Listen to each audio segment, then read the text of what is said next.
Ada sebuah hadis riwayat Muslim, Nabi SAW pernah mengatakan, "Man mata wa lam yaghzu wa lam yakhtur bi bali an yaghzuwa mata ala syu'batin minan nifaq." Siapa di antara lelaki yang mati belum pernah berperang dan tidak ada keinginan untuk berjihad, maka dia mati dengan membawa salah satu cabang kemunafikan. Itu lelaki. Kalau wanita tidak ada satu. Makanya sebenarnya tanggung jawab lelaki itu lebih besar. Baik. Terus bagaimana kalau wanita itu keluar karena ada kebutuhan? Jawabannya diperbolehkan jika ada kebutuhan. Kalau tidak ada kebutuhan, hukum asalnya tidak boleh keluar. Wanita kalau tidak ada kebutuhan pada asalnya tidak boleh keluar. Contoh kebutuhan apa, Pak? Contoh kebutuhan itu apa? Ya? Misalnya ke pasar untuk memenuhi kebutuhan sehari-hari. Yang lain ngantar sekolah, yang lain ikut kajian. Berikutnya shopping, terus healing, apa lagi?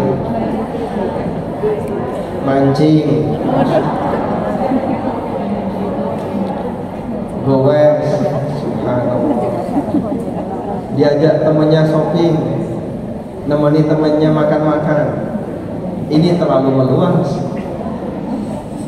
Baik, sehingga kalau itu bukan kebutuhan pokok, maka sebaiknya tidak dilakukan. Oleh karena itu, kita ajarkan untuk aktivitas yang tidak penting di luar sebaiknya ditinggalkan. Anda kajian di Maskam ini berapa jam? 1 jam. 1 jam kajian. Tapi pulangnya sampai jam 1. Oh, jam 2. Enggak pulang dulu. Apa ya? Di sini sampai jam setengah 10 atau sampai jam 10, terus makan siang, habis itu Masya Allah. Ya, kalau sekiranya di sini sudah selesai urusan, Anda pulang dulu, lalu nanti jemput anak keluar lagi, silakan ya. Baik, saya tidak tahu sejauh mana kebutuhan ibu-ibu semuanya. Selanjutnya begini, kita akan belajar beberapa kegiatan yang dilakukan oleh wanita. Yang pertama arisan. Arisan itu boleh nggak sih? Boleh atau tidak? Jebakan hutang. Berarti hukumnya apa? Baik. Nabi SAW bersabda, "Wala syartani fi bai'in." Tidak boleh ada 2 transaksi dalam 1 transaksi. Maka 2 akad dalam 1 akad hukumnya dilarang. Sekarang coba kita lihat dalam kegiatan arisan ada 10 orang ya. Masing-masing pasok misalnya 1 juta. Saat orang 1 sampai orang 10 pasok 1 juta, apakah semuanya langsung dapat 10 juta? Tidak. Yang terjadi apa? Gantian, diundi. Nah, setelah diundi keluar F duluan. F dapat 10 juta. Sudah? Dalam satu kegiatan ini terjadi 2 akad. Yang satu akad memberi hutang dilakukan oleh 9 orang selain F. A, B, C, D, E, G, H, I, J. Ini memberi hutang akadnya. Sedangkan F menerima hutang. Tapi dia juga punya kewajiban untuk memberi hutang nantinya. Maka terjadilah 2 akad dalam 1 transaksi ini. Yaitu akadnya begini, kamu harus memberi utang agar nanti kamu diutangi. Paham ya? Kamu harus memberi utang agar nanti kamu diutangi. Jadinya ada dua akad dalam satu akad. Oleh karena itu arisan melanggar hadis Nabi SAW, sehingga hukumnya apa? Dilarang. Baik, yang punya arisan tobat.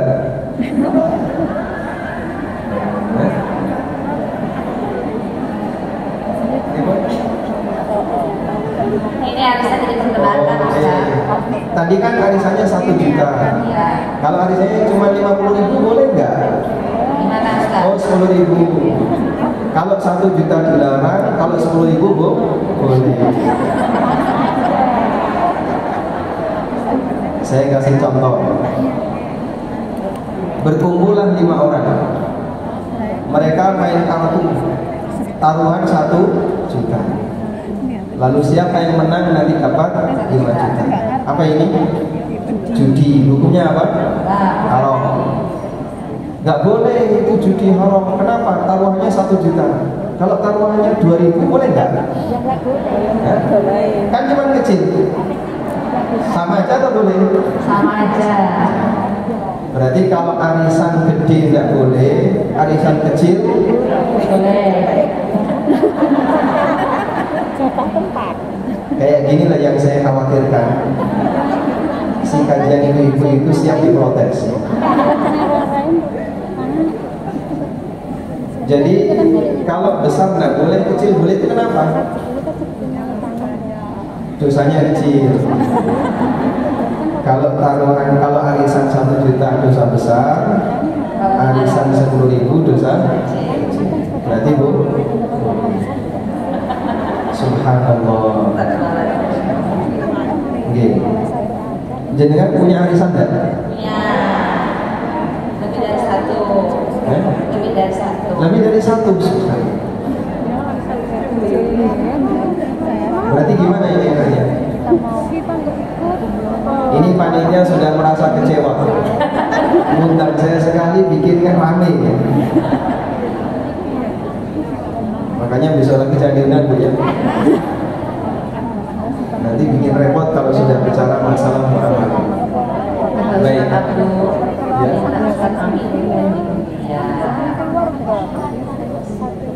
Kita lanjutkan diskusi ya. Jadi arisan tadi hukumnya apa? Halal. Halal Ustaz. Gimana Bu? Dilarang. Kata ada 2 akad dalam Karena ada 2 akad dalam 1. Ini adalah pendapat yang disampaikan oleh Syekh Dr. Shalih Al-Fauzan dan pendapat Syekh Shalih Al-Syekh dan beberapa masyayikh yang lainnya, bahwa praktek arisan itu di situ hakikatnya utang bersyarat utang. Kamu saya utangi, kamu kami utangi dengan syarat kamu harus memberi utang. Jadinya 2 akad dalam 1 akad, maka hukumnya dilarang. Baik. Dilarang dengan haram itu sama atau beda?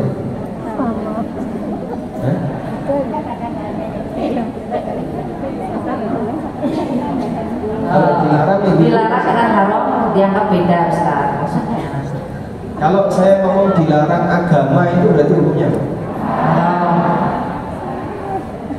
Ya memang berat kalau nyebut haram. Sebab istilah halal haram itu haknya syariat.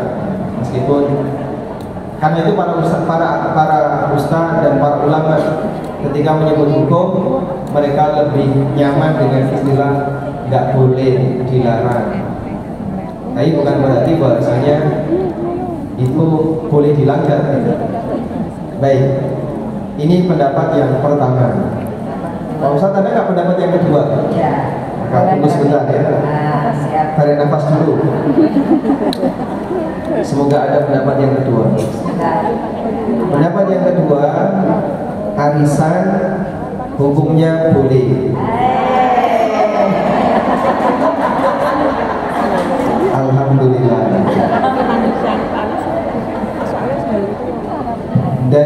pendapat jumhur ulama.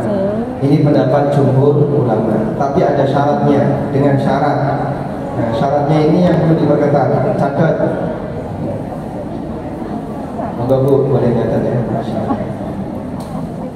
Dan syarat arisan yang syar'i.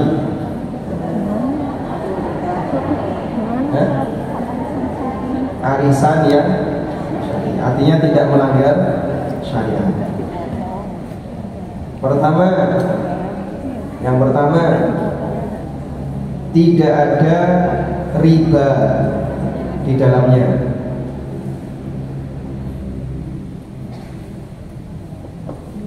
Di mana nilai yang diterima oleh peserta arisan sama sebagaimana yang disetorkan. Saya ulang, nilai yang diterima sama sebagaimana yang disetorkan. Sudah? Baik. Yang kedua, tidak boleh ada kesepakatan siapa yang dapat arisan harus memberi makan. Tidak boleh ada kesepakatan siapa yang dapat arisan harus memberi makanan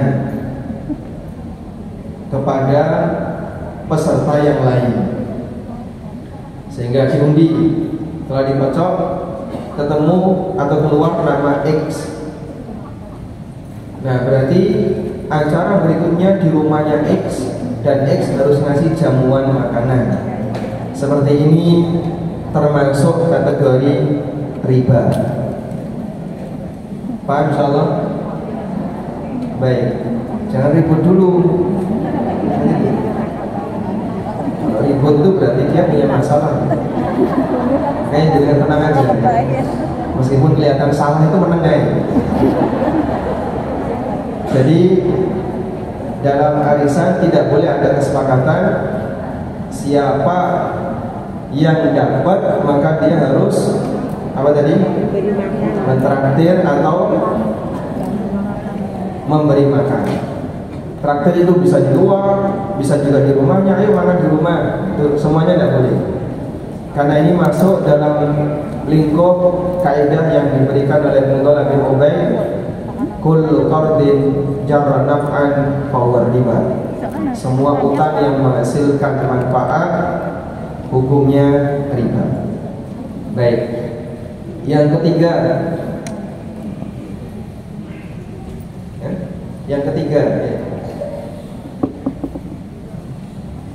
tidak boleh jual beli arisan dengan nominal yang beda. Tidak boleh jual beli arisan dengan nominal yang beda. Contohnya, ada orang punya tanggungan arisan misalnya 10 kali cicilan dengan total nilai 10 juta. Lalu dia jual ke temannya dengan harga yang lebih murah. Nanti saya bedol itu dapat 10 juta. Kamu gantikan ya. Sekarang aja bayar saya 9 juta, nanti kamu dapat 10 juta. Nah, seperti ini tidak boleh. Ada orang mau keluar dari lingkaran arisan,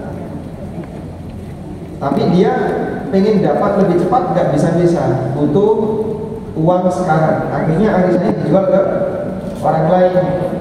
Nanti bedol 10 juta, ini kurang 6 juta, kamu bayari saya 7 juta. Nah, seperti itu tidak boleh. Kenapa? Karena hakikatnya adalah bai'ud dain bid-dain, transaksi utang dengan utang yang nilainya berbeda, dan itu masuk dalam kategori riba. Paham insyaallah? Paham maksud saya? Pernah ketemu kasus seperti ini? Ada ya. Jadi biasanya yang terjadi ada orang pengen duit cepat, tapi dia nggak dapat arisan, karena kan diundi ya. Kok tidak pernah muncul nama saya sudah sabar nunggu, sudah berbulan-bulan nggak dapat. Akhirnya biar pengen dapat uang cepat, dijual ke temennya. Nanti saya bisa dapat 10 juta, kamu bayari saja 7 juta. Nah seperti itu masuk kategori riba. Paham insyaallah ini? Baik. Yang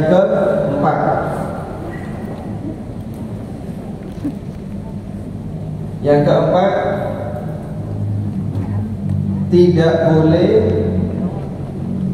pihak bandar arisan diwajibkan untuk nanggung resiko jika ada anggota arisan yang ngilang. Misalnya 10 orang, bandarnya A, maka tahap awal semuanya setor ke bandar. Sudah? Nah, kalau nanti ada yang hilang, misalnya pertama dapat A, yang kedua B, B itu terus hilang, nggak mau bayar, bandar harus tanggung jawab. Bandar tanggung jawab gimana? Dia harus menutupi setorannya B. Ini tidak boleh. Kenapa tidak boleh? Karena jadinya mendolimi bandar. Tapi bandar sudah dibayar kok Pak. Bandar dibayar duluan. Setelah dibayar, bandar diminta untuk ganti apabila ada salah satu anggota arisan yang tidak mau melunasi. Nah, seperti ini biasanya yang hilang bandarnya itu laporkan polisi, karena ini kriminal ya. Kalau itu masuk ke ranah tindakan kriminal, ya jelas itu haram dan Anda bisa laporkan ke polisi. Makanya tolong diwaspadai ya. Tidak boleh dalam arisan bandar diminta untuk tanggung jawab jika ada anggota yang hilang, dengan syarat bandar itu dibayar, karena jadinya itu transaksi goror. Bandar dibayar, kalau ada yang hilang kamu yang nanggung ya. Tapi kalau komplit dan ada yang hilang ya kamu untung dengan pembayaran itu. Itu jadinya apa? Goror. Ada ketidakjelasan di sana. Baik. Yang ke-5, dilarang hilang setelah dapat. Ya benar. Makanya kalau ikut arisan, pastikan peserta arisan bukan orang yang pintar ngilang. Wong Jogja kan pintar ngilang tuh gitu. Iya betul. Betul ya. Sehingga kalau arisan yang serius, lakukan dengan serius sampai selesai, tidak boleh ngilang. Muncul pertanyaan, terus biaya administrasi dalam arisan itu boleh atau tidak? Biasanya kan ada bandar yang dia dibayar dengan biaya administrasi. Jawabannya boleh, dengan ketentuan bukan dipotong dari arisan. Sehingga setoran 1 juta 10 kali, berarti seharusnya nerima berapa? 10 juta. Maka tidak boleh nerimanya 9, atau menerima 9,5, yang 500 dipotong. Nah itu tidak boleh. Terus yang tepat gimana Pak? Dipisahkan. Misalnya begini, dibuka arisan, siapa yang mau daftar bayar dulu biaya admin 200.000, disetorkan ke bandar. Kenapa bandar yang dikasih? Karena si bandar ini nanti yang bekerja, narii, nyateti, terus dia yang menentukan siapa pemenangnya di kocok. Intinya dia yang bekerja. Maka karena dia yang bekerja, dia yang bertanggung jawab ngumpulin, nyimpen duit. Oleh karena itu bandar digaji 200.000 per orang, bayar di muka. Kalau seperti ini insya Allah tidak masalah. Baru setelah itu dilakukan praktek arisan dengan giliran sebagaimana yang ditetapkan. Sudah? Ada undian itu boleh atau tidak? Lotre itu boleh tidak? Tidak boleh. Hah? Boleh atau tidak? Undian kocokan itu maksudnya satu arisan. Iya kan? Ada 10 orang. Ini mau dikasihkan ke siapa? Kalau kasihkan saja ke jilbabnya yang paling bagus. Nanti yang lain Mary kan gitu ya. Akhirnya dikasihkan ke siapa? Kocok. Dikocok. Nah, ngocok itu boleh enggak? Lotre gitu kan. Lotre itu boleh enggak? Tulis namanya, terus dikocok, siapa yang keluar dia yang dikasih. Itu boleh atau tidak? Tidak boleh.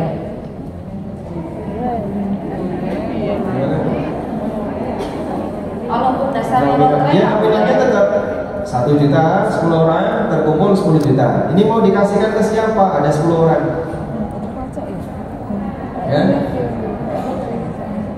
Apakah sesuai urutan nama atau boleh dikocok? Dikocok sekalian.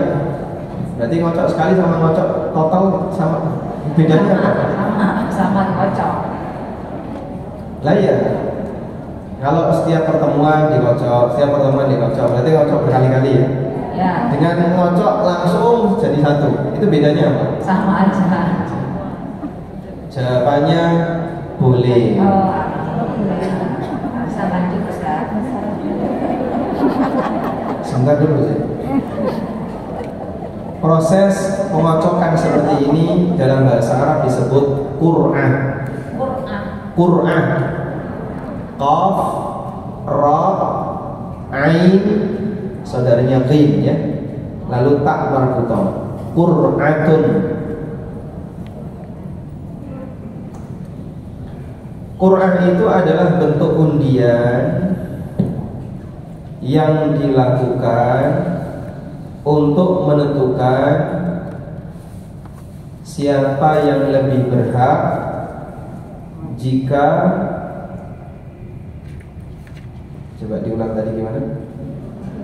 Qur'an adalah bentuk undian untuk menentukan siapa yang lebih berhak, sudah, di antara beberapa orang yang punya peluang hak yang sama.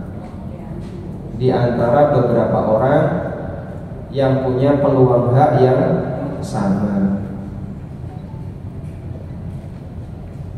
Ada beberapa nabi yang melakukan undian. Sebutkan satu, Nabi Yunus alaihissalam, beliau melakukan undian untuk menentukan siapa yang harus dibuang ke laut. Yang kedua, Nabi Zakaria, beliau melakukan undian untuk menentukan siapa yang berhak mengasuh Maryam.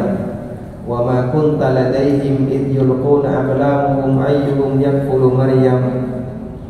Engkau tidak berada di dekat mereka wahai Muhammad ketika mereka melakukan undian untuk menentukan siapa yang akan mengasuh Maryam.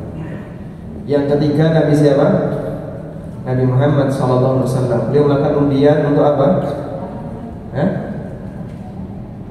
Untuk menentukan apa? Siapa di antara istrinya yang akan diajak sapa. Sehingga karena istrinya ada banyak, Nabi SAW mau sapa. Siapa ini yang mau diajak? Namanya ditulis ya. Terus dilakukan undian. Kalau di keluarga ibu mau ada sunnah seperti ini, berarti izinkan suaminya punya istri lebih satu. Kenapa? Oh enggak ya. Berarti sunnah ini enggak usah dipraktekkan. Enggak usah dibahas. Jadi undian itu diperbolehkan dalam kasus ketika ada banyak orang punya peluang hak yang sama. Ada kaidah yang mengatakan tusta'malul qur'ah tusta'malul Qur'an 'inda tazakhumil huquq. Digunakan Qur'an undian apabila ada benturan hak. Jadi ini berhak, ini berhak, ini berhak. Siapa yang mau dikasih diundi saja. Siapa yang keluar namanya berarti memang itu takdirnya dia berhak. Dipahami insyaallah? Baik. Berarti kalau ada door prize, door prize dibagikan di forum kajian Mutia. Siapa yang akan dikasih? Karena jumlahnya banyak, ini ada berapa orang? 200? 300. Lalu diundi. Karena kalau dikasihkan dengan baik saya kasih A, nanti yang B, C iri. Maka cara yang paling tepat adalah dengan dilakukan undian. Undian itu dalam rangka untuk menghindari potensi sengketa. Wallahu a'lam. Baik, insyaallah dipahami. Sudah setengah 10, alhamdulillah. Bonus 10 menit. Ada yang mau disampaikan silakan. Ibu ada yang mau tanya? Ini baru satu yang dibahas arisan ya Ustaz. Berarti harus ada kajian selanjutnya Ustaz, karena pembahasannya masih banyak. Ibu yang mau tanya, yuk depan.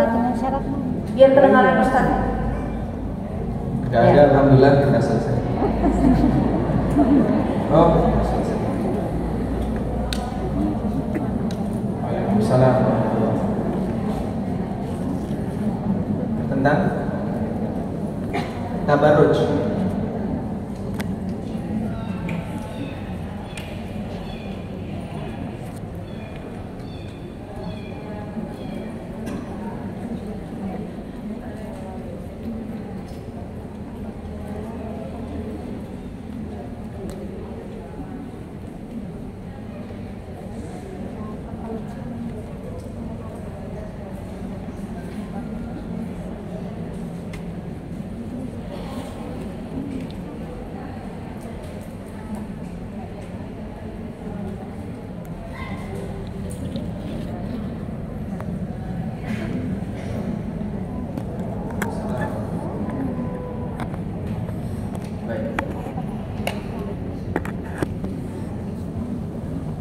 Jadi kalau pertanyaannya berkaitan ketika kita beribadah harus menggunakan pakaian yang terbaik. Beribadah yang dimaksud itu beribadah apa? Salat ya. Sebagaimana yang Allah firmankan dalam Al-Quran berkaitan dengan adab ketika ke masjid.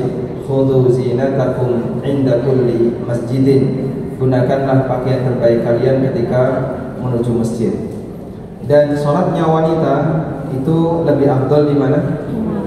Di rumah. Pahalanya lebih besar di rumah daripada ketika di masjid. Oleh karena itu ketika wanita sholat di rumah, maka tolong perhatikan, mukna itu sampai kecut. Kalau konsisten dengan istilah beribadah, gunakan yang terbaik. Kalau keluar, masya Allah dandan. Tapi kalau di rumah, muknanya itu loh bau remason. Habis Quran pakai mukna sampai bau remason. Itukah yang dimaksud beribadah dengan pakaian terbaik? Sebenarnya kan tidak ya. Mungkin karena dia nggak keluar aja, makanya penampilannya biasa-biasa saja. Anda mukna itu dicuci berapa bulan sekali? Berapa?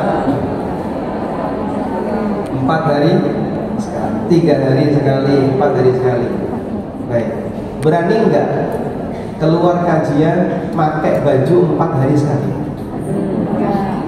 Hah? Kenapa standarnya beda? Kenapa standarnya beda? Anda kajian seperti ini ya, misalnya 4 hari dipakai, kajian hari Selasa, Rabu, Kamis, Jumat, podo pakai. Hah?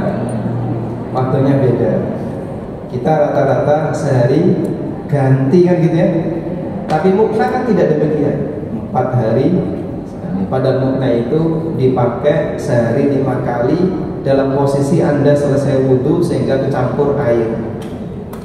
Itu kalau enggak dijereng. Dijereng. Nah, kalau enggak dijereng mau ditumpuk-tumpuk mampu. Nah itulah yang pertama perlu diperhatikan. Jadi urusan mukna, jangan sampai sholat kok muknanya kecut, dibiarkan. Bahkan kadang sampai pesing gitu. Waliyahulillah.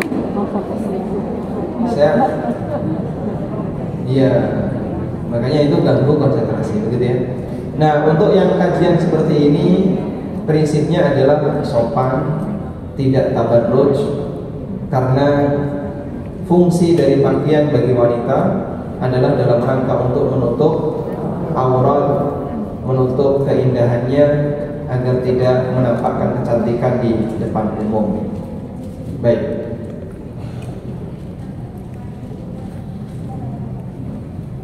Nah.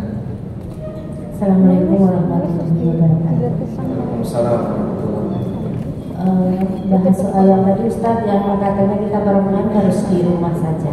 Tapi kan fenomena sekarang banyak juga, ini terjadi pada keluarga saya sendiri ya. Dia harus bekerja, sedangkan suaminya tidak bekerja. Jadi pekerjaannya terbalik. Jadi suaminya di rumah sebagai bapak rumah tangga, terus yang perempuannya kerja. Dan sekarang kesakitan. Terus saya sebagai kakaknya harus bagaimana ya Ustadz yang menyikapi hal seperti ini gitu. Suaminya sakit-sakitan?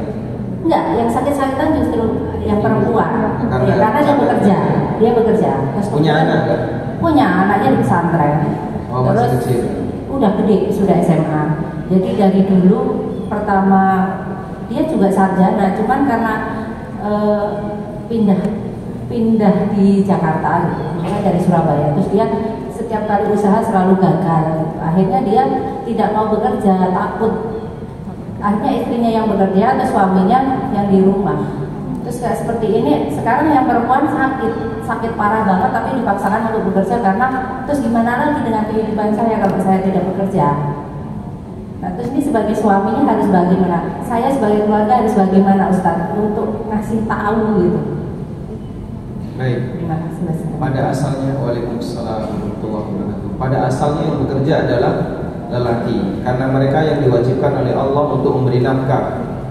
Makanya begini, perpindahan harta dari suami ke istri ada 3: nafkah, hibah, warisan. Perpindahan harta dari istri ke suami ada 2: hibah dan warisan. Karena tidak ada istilah istri memberi nafkah ke suami, itu tidak ada. Adanya suami memberi nafkah ke istri. Oleh karena itu kalau terbalik ini tidak normal, jadinya kondisi keluarga jadi nggak normal. Allah berfirman, Ar-rijalu qawwamuna 'alan nisa'i bima faddalallahu ba'dahum 'ala ba'din wa bima anfaqu min amwalihim. Lelaki itu menjadi pemimpin bagi wanita karena 2 sebab. Pertama, karena keunggulan yang dimiliki oleh lelaki itu lebih kuat, lebih bisa cekatan keluar rumah. Wa bima anfaqu min amwalihim, dan karena sebab lelaki itu memberikan nafkah dari hartanya. Makanya kalau dalam sebuah keluarga kok dibalik, si lelaki jadi bapak rumah tangga, yang istrinya bekerja, ini keluarga tidak normal. Terus gimana Pak solusinya? Paksa lelaki itu untuk bekerja. Dan pekerjaan itu kan pintunya banyak gitu. Kalau gagal di A bisa ke B, gagal B, C, gagal C, D. Maka dalam posisi ketika dia berwirausaha kok gagal, jadi karyawan. Apa ada Pak yang mau menerima saya? Justru sebaliknya, sekarang banyak orang butuh SDM. Asal Bapak punya apa yang bisa kira-kira ditawarkan, silakan bekerja. Jadi dia harus memaksakan dirinya untuk bekerja, tidak boleh menyerah. Nabi SAW bersabda, ihris ala ma yanfa'uka wasta'in billah wala ta'jiz. Bersemangatlah untuk mendapatkan apa yang bermanfaat bagimu, mintalah pertolongan kepada Allah dan jangan melempem.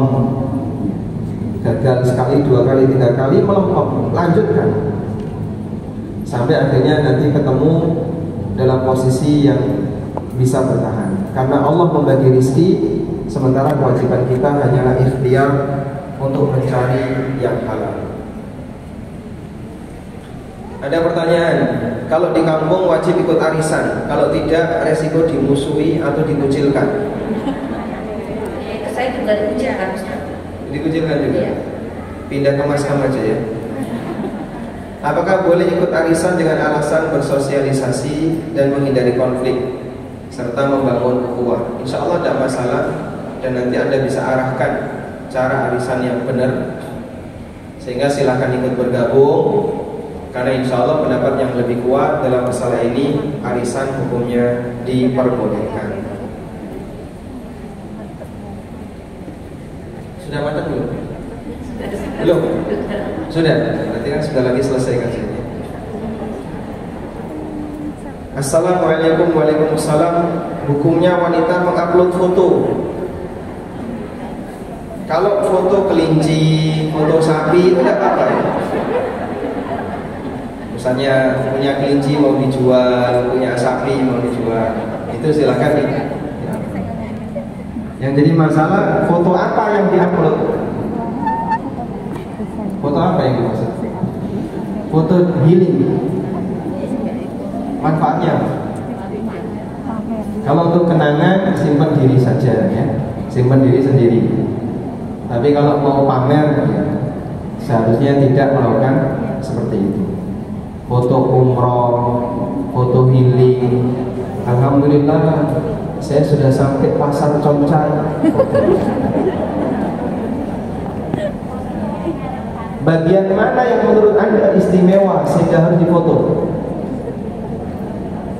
Ketika berada di tempat yang jauh dari rumah, Eropa, Jepang, Korea, terus foto. Sampai di Malaysia, di mana foto? Baik. Ada tempat untuk healing yang istimewa dan ditekankan oleh Nabi SAW, tapi wanita tidak boleh terlalu sering, boleh sesekali. Apa itu? Kuburan. Rasulullah SAW bersabda, Al-ana fazuru al-kubur fa innaha tudzakirukumul maut, tudzakirukumul akhirah. Lakukanlah ziarah kubur, karena ziarah kubur itu mengingatkan kalian akan kematian dan akhirat. Healing yang tertinggi itu healing yang menyebabkan iling akhirat. Okay. Makanya kenapa disebut healing, itu turunan dari kata iling. Agar orang itu iling, sesuatu arah mati. Orang kalau ingat mati, ingat akhirat, jadinya gimana? Nafsu dia untuk nyari dunia turun. Nafsu dunia untuk mencari, nafsu dia untuk mencari status sosial hilang. Karena dia tahu sebentar lagi akan ditinggalkan semuanya, tidak akan dia bawa. Sebagaimana nasib mayat yang ada di hadapannya. Dan itu akan membuat beban hati kita jadi lebih ringan, lebih plong, tidak banyak mikir urusan dunia. Betul gitu ya? Nanti coba buktikan. Jadi dengan nyari kuburan yang singgup, jangan yang ramai, yang singgup, yang kira-kira membuat kita jadi ingat mati. Terus jenengan healing di situ, selfie. Nah, kalau dalam foto ibu ada penampakan, berarti berhasil. Tidak demikian ya. Pak, maksudnya baik. Makanya banyak orang yang salah posisi. Rumah saya itu persis bertetangga dengan kuburan. Kenapa milih di tempat seperti ini? Agar tetangganya nggak suka gerenengi. Ya, tetangga yang ayem, tenang, amin. Ustaz, ini saya ada pertanyaan menarik, tapi ini ibu-ibu ya, biasa begini. Ke gym, fitness, meskipun semua perempuan, tapi pakaiannya kan terbuka, Ustaz. Itu bagaimana hukumnya? Satu, dua, kalau naik sepeda, kan kamu yang naik sepeda pakai gamis. Iya, karena pakaian-pakaian wanita yang besar untuk kendaraan yang terlalu banyak gerakan berbahaya. Apalagi di tempat-tempat di mana orang harus olahraga. Maka yang boleh hanya yang tertutup khusus bagi muslimah. Ada nggak di Jogja? Ada. Tapi meskipun pakaian terbuka, anak perempuan saling lihat itu nggak apa-apa. Asal tertutup. Asal tertutup. Hanya perempuan saja, insya Allah tidak masalah. Karena wanita yang tidak boleh dilihat dengan wanita yang lain adalah aurat besar, sebagaimana lelaki. Dari mulai pusar sampai lutut, itu tidak boleh ditambahkan antar sama wanita. Tapi kalau segini, kemudian pakai celana di bawah lutut, dilihat sesama perempuan, nggak pakai jilbab, pakai kaos, insya Allah tidak masalah. Karena perempuan dengan perempuan muslimah. Baik, berarti batasan pakaiannya itu harus dititik beratkan ya Ustaz. Biasanya Betul. itu kalau ngecip pakainya crop top. Baik. Kalau bahasa ulama, aurat yang terkena air wudhu itu kan siku ke bawah.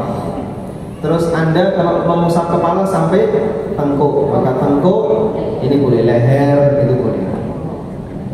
Sehingga yang bagian itu ketika kelihatan tidak masalah. Menyusui anak di depan sesama wanita itu boleh, meskipun kelihatan dadanya tidak masalah. Kemudian lutut ke bawah ini boleh antar sama wanita, tapi tetap hindari pakaian ketat. Jadi meskipun boleh sama wanita, tapi tidak boleh ke. Baik, mohon maaf saya tidak bisa melanjutkan. Apakah nanti ada pertemuan berikutnya atau tidak? Tunggu undian. Jadi saya kan diundi sama satu ya. Semoga Allah mudahkan bagi kita untuk belajar dan tetap istiqomah tahap demi tahap, belajar untuk berubah jadi lebih baik, bukan kajian hanya sebatas tren ya, tapi untuk betul-betul ingin perubahan. Demikian wassallallahu ala nabiyyina Muhammadin wa ala alihi wa sahbihi wasallam wa akhiru da'wana alhamdulillahi rabbil alamin. Subhanakallahumma wa bihamdika asyhadu an la ilaha illa anta astaghfiruka wa atubu ilaik. Wassalamualaikum warahmatullahi wabarakatuh. Terima kasih banyak Ustaz, Ibu-ibu yang sudah mulutnya pucuk-pucuk.